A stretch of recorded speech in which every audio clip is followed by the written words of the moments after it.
শবে কদরের নামাজের নিয়ম হলো অন্য যে কোনো নামাজ যেভাবে পড়েন শবে কদরের নামাজও একইভাবে পড়বেন।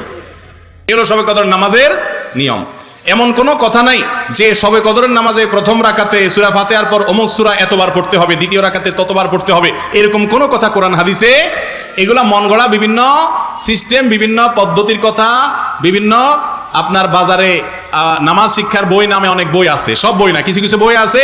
এইসব বইতে শবে কদরের নামাজ এত রাকাত, প্রথম রাকাতের এই নিয়ম, দ্বিতীয় রাকাতের ওই নিয়ম, এরকম বিভিন্ন কথা বলা আছে। এগুলো সব ভিত্তিহীন, মন গড়া, এগুলো কোরআন হাদিসে নাই। কোরআন হাদিসে লাইলাতুল কদরে অন্য রাতের মতো আপনি নামাজ পড়বেন, একটু লম্বা সময় নিয়ে পড়বেন।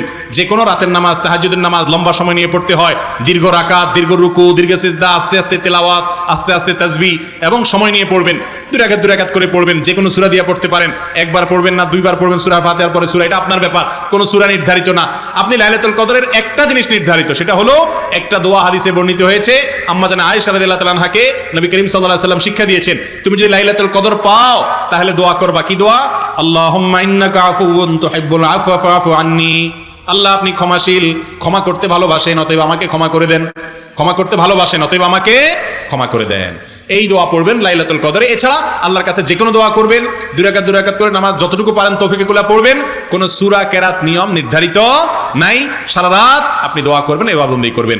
আর এই শবে কদর পাওয়ার জন্য, শবে কদর ইবাদতের আশায় রমজানের শেষ 10 রাতের সবগুলোতে, বিশেষ করে বেজরগুলোতে বেশি বেশি করে করবেন। শুধু 27 তারিখকেই করবেন, অন্যগুলোতে ঘুমাবেন। এটা সুন্নাহ সম্মত লাইলাতুল কদরের তালাশ নয়। আমাদের আয়েশা রাদিয়াল্লাহু তাআলা বলেছেন, কানান নবী সাল্লাল্লাহু আলাইহি ওয়াসাল্লাম ইদা দাখালাল আশর, রমজানের শেষ 10 দিন যখন শুরু হতো, 20 রমজান যখন পার হয়ে যেত, 21 রমজান যখন শুরু হয়ে যেত, তখন থেকে তিনি কয়েকটা কাজ করতেন। তার প্রথমটি হলো কানা ইদা দাখালাল আশর আহইয়া লাইলা, রাতে আর ঘুমোতেন না।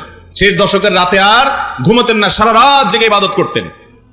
ওয়া আইকাযা আহলাহ, আর এই দশকে তার পরিবারের লোকদেরকে ঘুম থেকে ডেকে তুলতেন, কাউকে ঘুমোতে দিতেন না। কারণ এটা ঘুমানোর সময় নয়, ঘুম সারা বছর যাওয়া যাবে, এটা তো আল্লাহর পক্ষ থেকে পাওয়া অফারের সুযোগ, বিধায় এই সুযোগ হাতছাড়া করা যাবে না। পরিবারের লোকদেরকেও ইবাদতের জন্য ডেকে তুলতেন। আর 3 নম্বর কাজ হলো ওয়াসাদ্দা মিযজারাহ, তিনি তার কোমর বেঁধে নিতেন, কোমর বেঁধে ইবাদত বন্দেগী করতেন, অর্থাৎ তার জীবনে সবচেয়ে বেশি সাধনা করতেন। 4 নম্বর হলো কানা ইদা দাখালাল আশর রমজানের শেষ দশকে যত ইবাদত বন্দেগী নবীজি করতেন, এত ইবাদত বন্দেগী অন্য কোনো সময় করতেন না।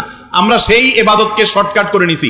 আমরা শুধু 27 তারিখে ইবাদত করি, 27 রাতে, অন্য রাতের আর কোনো খোঁজ খবর আমাদের নাই। অথচ আমাদের নবীজি শুধু 27 রাতে ইবাদত করতেন। তিনি রমজানের শেষ দশকের সবগুলো রাত ইবাদত বন্দেগী করতেন। আর রমজান চলে গেলে আমরা অনেকে ইবাদত বন্দেগী ছেড়ে দেই। মসজিদে রমজানে এত মুসল্লি, রমজানের পরে আর মুসল্লি খুঁজে পাওয়া যায় না, হারায় যায় সব। ভাইরা আমার, যারা রমজান মাসের ইবাদত করে, মাসকে পুজো করে, তারা শুধু এই মাসের ইবাদত করে। যারা আল্লাহর ইবাদত করে তারা রমজানেও ইবাদত করবে, রমজানের পরে ইবাদত করবে। কারণ যে আল্লাহ রমজানে ইবাদত করতে বলেছেন, তিনি রমজানের পরে 5 ওয়াক্ত নামাজ পড়তে বলছেন না, বলেন নাই? অতএব বছর জুড়ে রমজানের শিক্ষাকে আমরা ধরে রাখার চেষ্টা করব তো ইনশাআল্লাহ। আল্লাহ আপনি আমাদের সিয়াম, আমাদের কিয়াম, আমাদের তারাবি, আমাদের রোজা, আমাদের ক্ষুধা এবং তৃষ্ণার কষ্ট করা, এত কষ্ট করে আমরা রাখছি এগুলো, আল্লাহ আপনি আমাদের এগুলো সবগুলোকে কবুল মঞ্জুর করে নিন।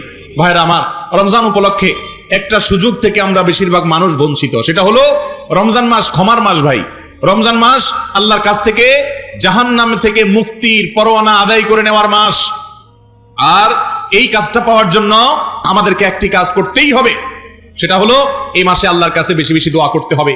বেশিরভাগ মানুষ আমরা হতভাগা, কপাল পড়া, যে গোটা মাস চলে যায়, আজকে রমজানের কয়েকটা দিন চলে গেল, আমরা বেশিরভাগ মানুষ এই মাসে আল্লাহর কাছে চোখের পানি ফেলে একটু দোয়া করার সুযোগ পাই না। ভাইরা আমার, একান্তে নির্জনে একটু আল্লাহর সাথে কথা বলবেন, একটু দোয়া করবেন। আপনি এটা মনে করবেন না যে আমার দোয়া কি আর কবুল হবে, আমি কি আর কোনো হুজুর মানুষ?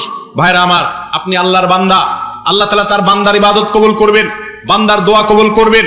আল্লাহ বলেছেন, উদউনি, হে আমার বান্দারা তোমরা আমার কাছে দোয়া করো, যেই দোয়া করবেন আস্তাজিব লাকুম, আল্লাহ ওয়াদা করেছেন আমি তোমাদের দোয়া কবুল করব। অতএব রমজান মাস চলে যাবে আর আপনি দোয়া করবেন না, এটা কোনোদিনই হতে পারে না। বিধায় এই মাস, গোটা মাস জুড়ে বেশি বেশি করে আল্লাহর কাছে দোয়া করব তো ইনশাআল্লাহ।